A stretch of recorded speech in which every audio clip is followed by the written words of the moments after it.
It was just a matter of time.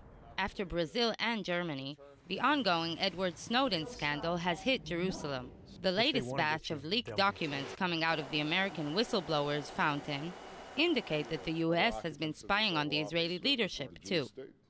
According to the reports, published simultaneously over the weekend in the New York Times, The Guardian, and the Der Spiegel, between 2008 and 2011, the NSA and its British counterpart targeted hundreds of high-profile email addresses, among them Israeli Prime Minister Benjamin Netanyahu, his predecessor Ehud Olmert, and the former Defense Minister Ehud Barak. The official Israeli response was dismissive, downplaying the news as no big surprise and assuring that nothing of real intelligence value had been compromised, since the public emails are usually related to non-sensitive issues. Israeli officials stress that the leadership assumes it is being spied on and therefore goes to extraordinary lengths to prevent secret information from being compromised.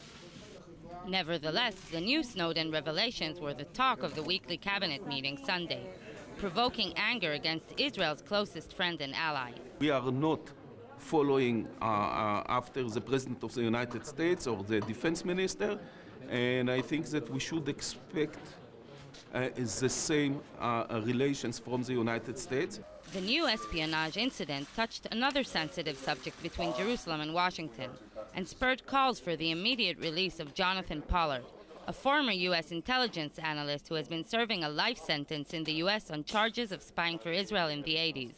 Israel has been pleading the U.S. administration for his release, and the evidence of counter-U.S. spying on Israeli leaders prompted calls of a certain hypocrisy. And I think that this moment, more than at any other moment, it's just natural that Jonathan Pollard will be released. Netanyahu himself didn't refer to the issue directly, but said that Israel has been paying attention to recent developments. We don't need a special incident to discuss the release of Jonathan Pollard. We handle this all the time, and also nowadays with every U.S. president, including President Obama.